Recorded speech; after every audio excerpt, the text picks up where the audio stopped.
नमस्कार दोस्तों, स्वागत है आपका हमारे चैनल में। प्रिय भक्तों, माता लक्ष्मी को हिंदू धर्म में धन और वैभव की देवी माना जाता है। ऐसी मान्यता है कि पूरे विधि और सच्चे मन से माँ लक्ष्मी की आराधना करने वाले साधक को कभी धन की कमी नहीं होती। माना जाता है कि अगर किसी की जिंदगी में धन संबंधी दिक्कतें हैं तो माँ लक्ष्मी के विशेष मंत्रों का जाप करने से ये फलदायी साबित हो सकता है। माता लक्ष्मी को भाग्य और धन की देवी कहा जाता है और इसी रूप में इनकी पूजा की अर्चना की जाती है। मान्यता है कि माँ की पूजा अर्चना के दौरान साधक अगर लक्ष्मी माँ के प्रभावशाली मंत्रों का जाप करता है तो उसे और उसके पूरे परिवार को धन और वैभव की प्राप्ति हो सकती है। माँ लक्ष्मी के मंत्रों का नियमित जाप या श्रवण करने से इंसान का आत्मविश्वास बढ़ता है। मान्यता है कि लक्ष्मी जी के मंत्रों का जाप करने से आर्थिक तंगी नहीं रहती और जातक के कष्ट दूर हो जाते हैं। आज हम जो चमत्कारी मंत्र आपको सुनाने जा रहे हैं उससे आपके पुत्र पर किसी भी प्रकार का कर्ज उस पर नहीं होगा। माना जाता है कि इस महालक्ष्मी मंत्र का जाप नियमित 108 बार करते रहने से माँ लक्ष्मी शुभ आशीष देती है। मान्यता ये भी है कि कर्ज से मुक्ति पाने के लिए इस मंत्र का जाप करने से आपका पुत्र ऋण मुक्त हो जाएगा। ऐसा माना जाता है कि कमल गट्टे की माला से इस मंत्र का नियमित 108 बार जाप करने से किसी भी तरह के कर्ज से छुटकारा मिल सकता है। प्रिय भक्तों, क्या आप भी माँ लक्ष्मी की कृपा से अपने और अपने पूरे परिवार पर पाना चाहते हैं तो हमारे चैनल निधीश्वरम मंत्र को सब्सक्राइब करके जय माँ लक्ष्मी अवश्य लिखें, जिससे माँ लक्ष्मी के चरणों में आप सभी भक्तों की हाजिरी अवश्य ही लग जाएगी। तो प्रिय भक्तों, माँ लक्ष्मी का महामंत्र इस प्रकार है। ओम श्रीं ह्रीं श्रीं कमले कमलालये प्रसिद्ध प्रसिद्ध श्रीं ह्रीं श्रीं ओम महालक्ष्मी महारात्र्ये नमः। ओम श्रीं ह्रीं श्रीं कमले कमलालये प्रसिद्ध प्रसिद्ध श्रीं ह्रीं श्रीं ओम महालक्ष्मी महारात्र्ये नमः। ओम श्रीं ह्रीं श्रीं कमले कमलालये प्रसिद्ध प्रसिद्ध श्रीं ह्रीं श्रीं ओम महालक्ष्मी महारात्र्ये नमः। ओम श्रीं ह्रीं श्रीं कमले कमलालये प्रसिद्ध प्रसिद्ध श्रीं ह्रीं श्रीं ओम महालक्ष्मी महारात्र्ये नमः। ओम श्रीं ह्रीं श्रीं कमले कमलालये प्रसिद्ध प्रसिद्ध श्रीं ह्रीं श्रीं ओम महालक्ष्मी महारात्र्ये नमः।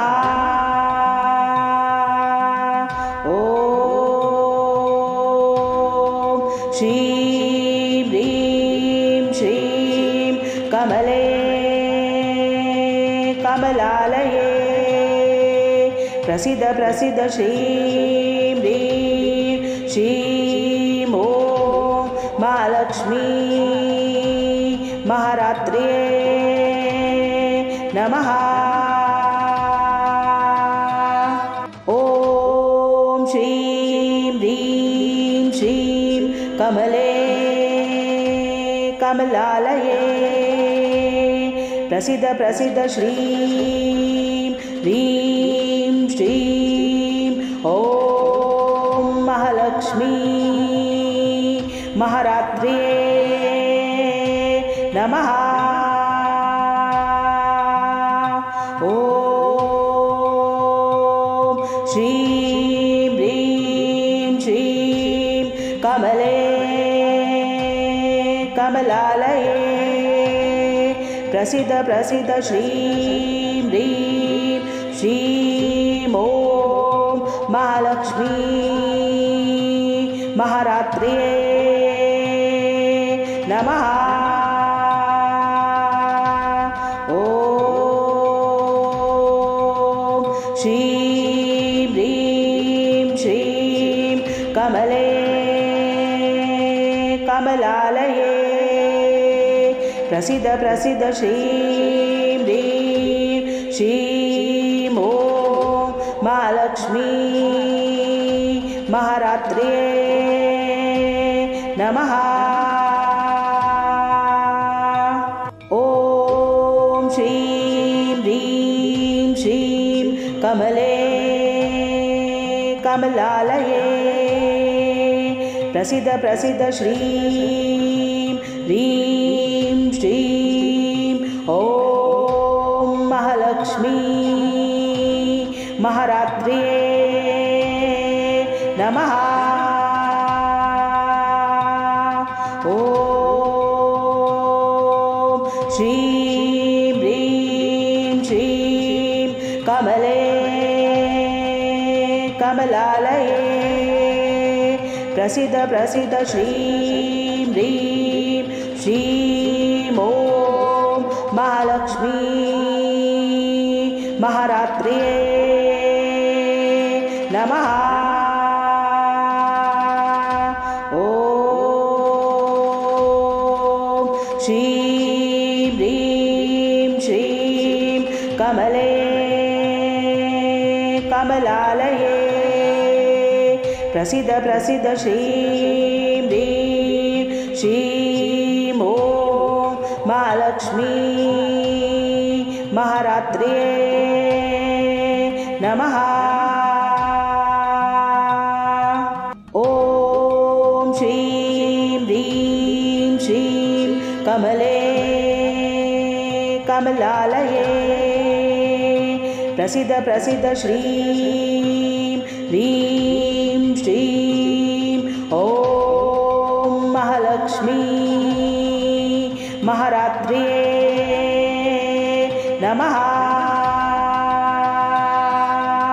ॐ श्रीं ह्रीं श्रीं कमले कमलालये प्रसीद प्रसीद श्रीं ह्रीं श्रीं ॐ महालक्ष्मी महारात्र्ये नमः। ॐ श्रीं ह्रीं श्रीं कमले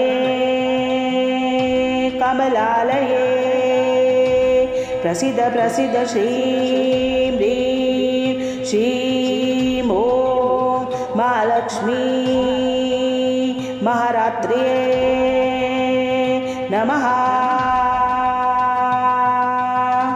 ॐ श्रीं ह्रीं श्रीं कमले कमलालये प्रसीद प्रसीद श्रीं ह्रीं श्रीं ॐ महालक्ष्मी महारात्र्ये नमः। ॐ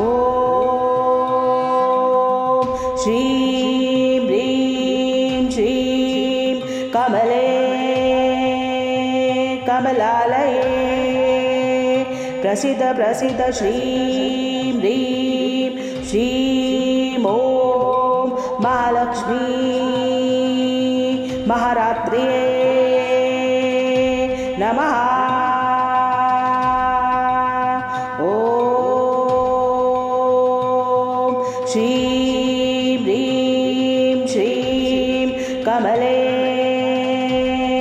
कमलालये प्रसीद प्रसीद श्रीं ह्रीं श्रीं ॐ महालक्ष्मी महारात्र्ये नमः। ॐ श्रीं ह्रीं श्रीं कमले कमलालये प्रसीद प्रसीद श्रीं ह्रीं श्रीं ॐ महालक्ष्मी महारात्र्ये नमः। ॐ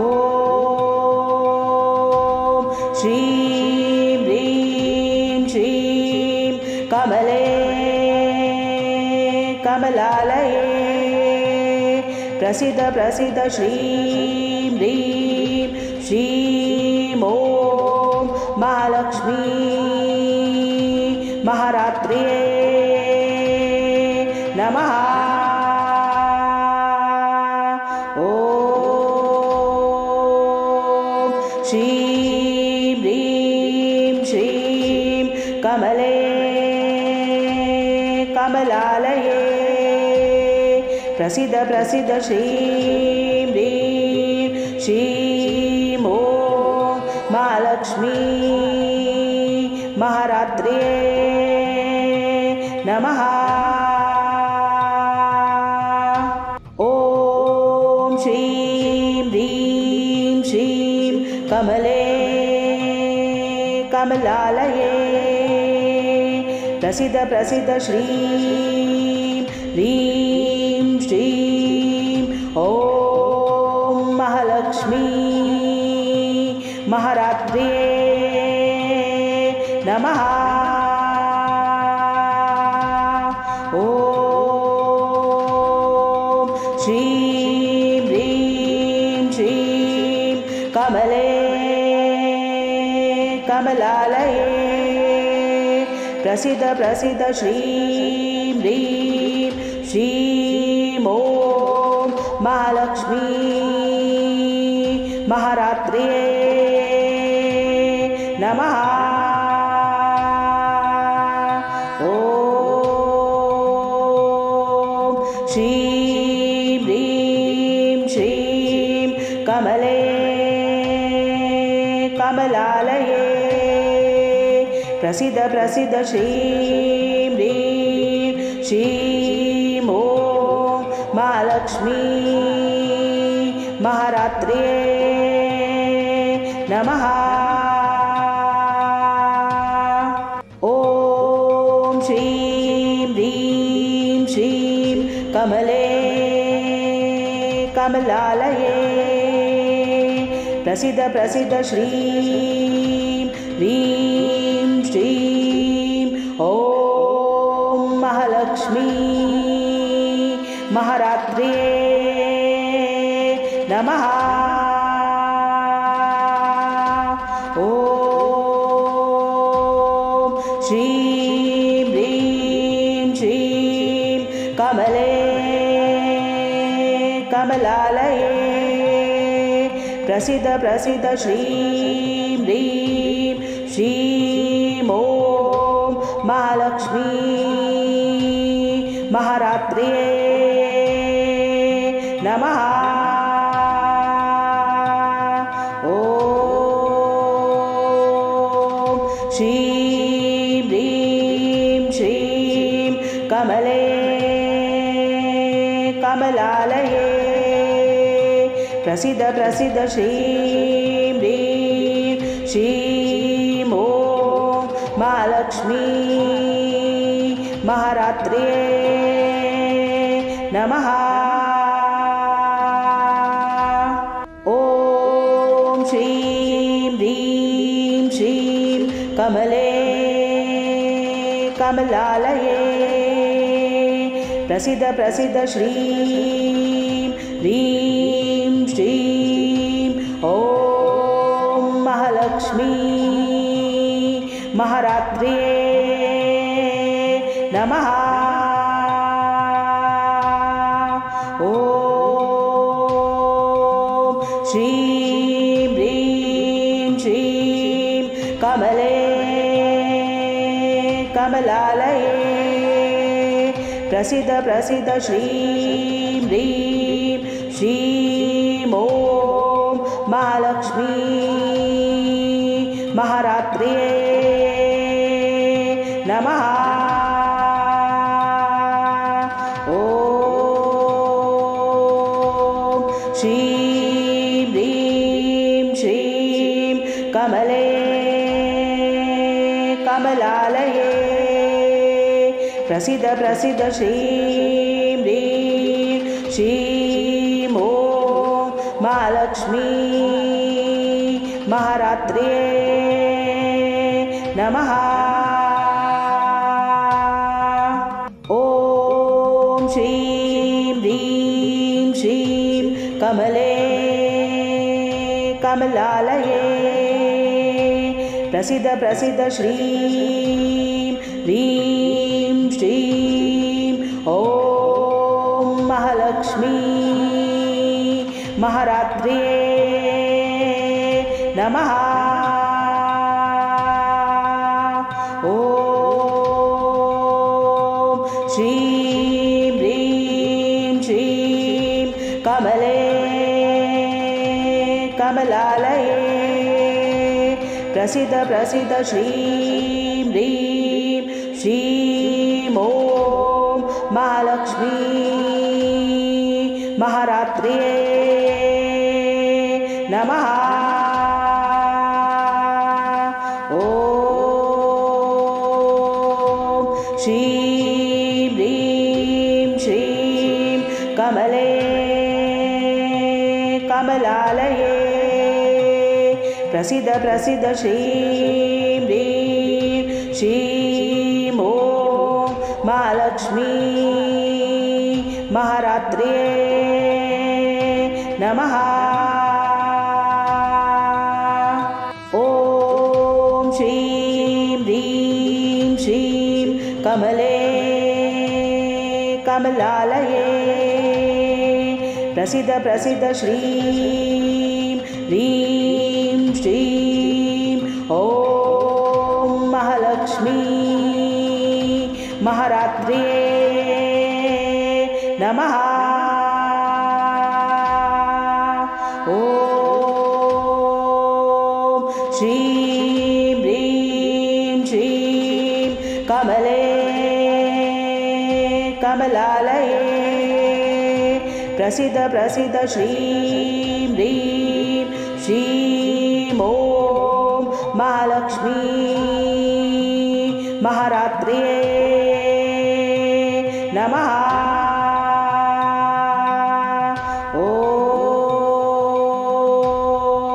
श्रीं ह्रीं श्रीं कमले कमलालये प्रसीद प्रसीद श्रीं ह्रीं श्रीं ॐ महालक्ष्मी महारात्र्ये नमः।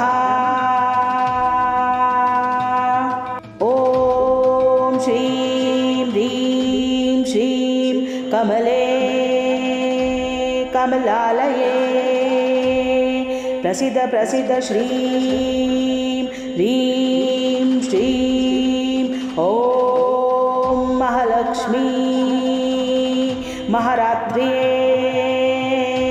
नमः। ॐ श्रीं ह्रीं श्रीं कमले कमलालये प्रसीद प्रसीद श्रीं ह्रीं श्रीं ॐ महालक्ष्मी महारात्र्यै नमः। ॐ श्रीं ह्रीं श्रीं कमले कमलालये प्रसीद प्रसीद श्रीं ह्रीं श्रीं ॐ महालक्ष्मी महारात्र्यै नमः। ॐ श्रीं ह्रीं श्रीं कमले कमलालये प्रसीद प्रसीद श्रीं ह्रीं श्रीं ॐ महालक्ष्मी महारात्र्यै नमः। ॐ श्रीं ह्रीं श्रीं कमले कमलालये प्रसीद प्रसीद श्रीं ह्रीं श्रीं ॐ महालक्ष्मी महारात्र्यै नमः। ॐ श्रीं ह्रीं श्रीं कमले कमलालये प्रसीद प्रसीद श्रीं ह्रीं श्रीं ॐ महालक्ष्मी महारात्र्यै नमः। ॐ श्रीं ह्रीं श्रीं कमले कमलालये प्रसीद प्रसीद श्रीं ह्रीं श्रीं ॐ महालक्ष्मी महारात्र्यै नमः। ॐ श्रीं ह्रीं श्रीं कमले कमलालये प्रसीद प्रसीद श्रीं ह्रीं श्रीं ॐ महालक्ष्मी महारात्र्यै नमः। ॐ श्रीं ह्रीं श्रीं कमले कमलालये प्रसीद प्रसीद श्रीं ह्रीं श्रीं ॐ महालक्ष्मी महारात्र्यै नमः। ॐ श्रीं ह्रीं श्रीं कमले कमलालये प्रसीद प्रसीद श्रीं ह्रीं श्रीं ॐ महालक्ष्मी महारात्र्यै नमः। ॐ श्रीं ह्रीं श्रीं कमले कमलालये प्रसीद प्रसीद श्रीं ह्रीं श्रीं ॐ महालक्ष्मी महारात्र्यै नमः। ॐ श्रीं ह्रीं श्रीं कमले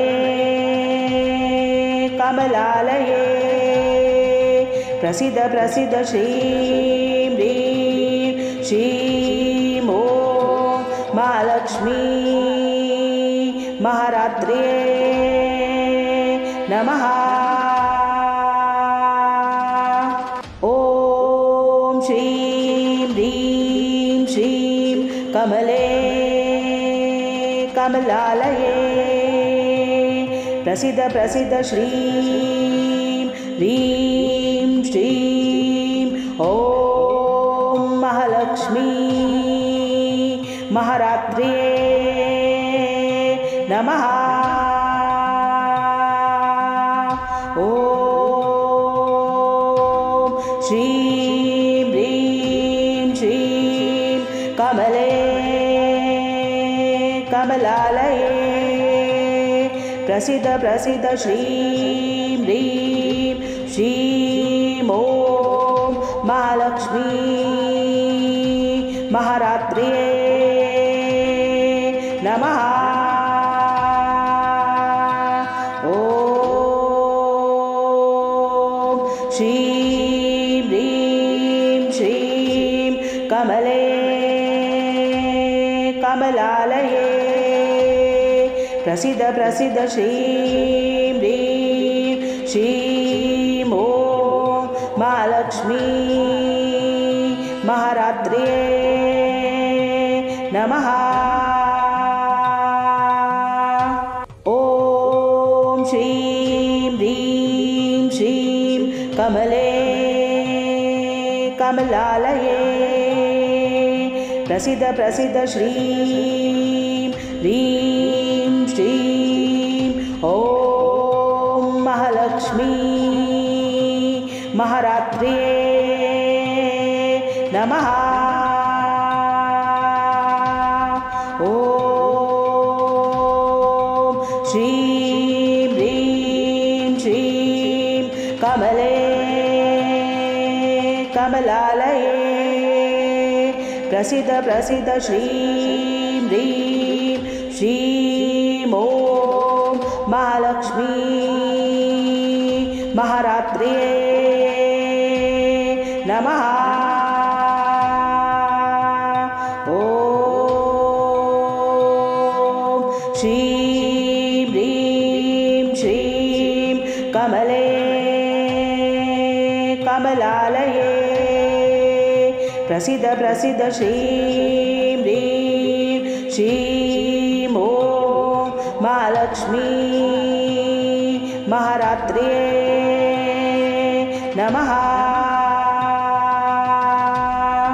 ॐ श्रीं ह्रीं श्रीं कमले कमलालये प्रसिद्ध प्रसिद्ध श्रीं ह्रीं श्रीं ॐ महालक्ष्मी महारात्र्ये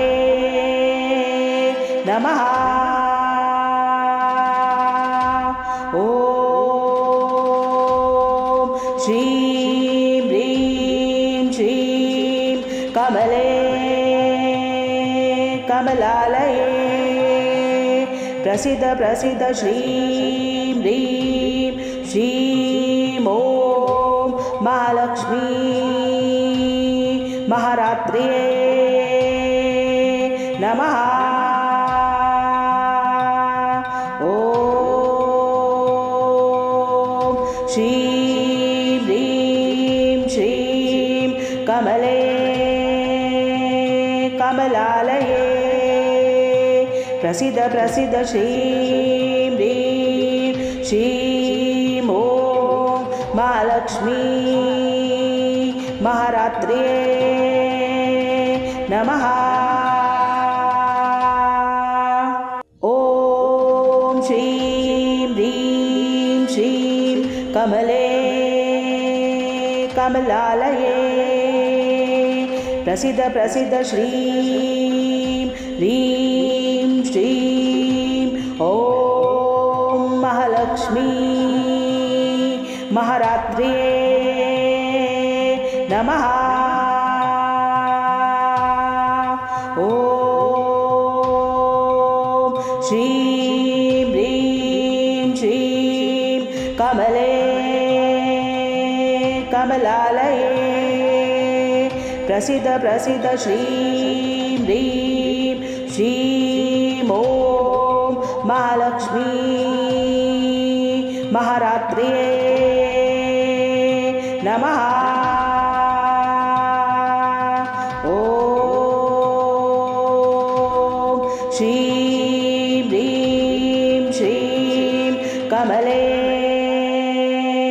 कमलालये प्रसिद्ध प्रसिद्ध श्रीं ह्रीं श्रीं ॐ महालक्ष्मी महारात्र्ये नमः।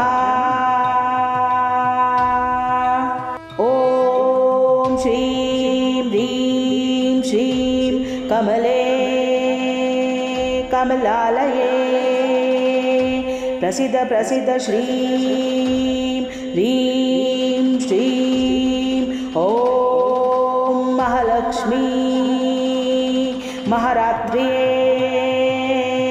नमः। ॐ श्रीं ह्रीं श्रीं कमले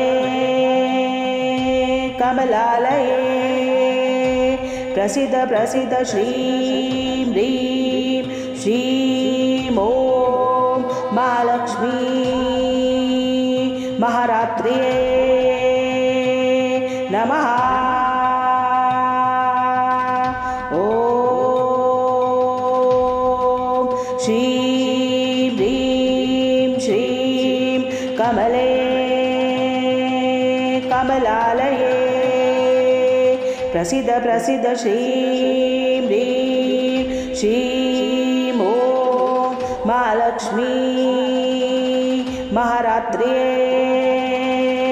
नमः।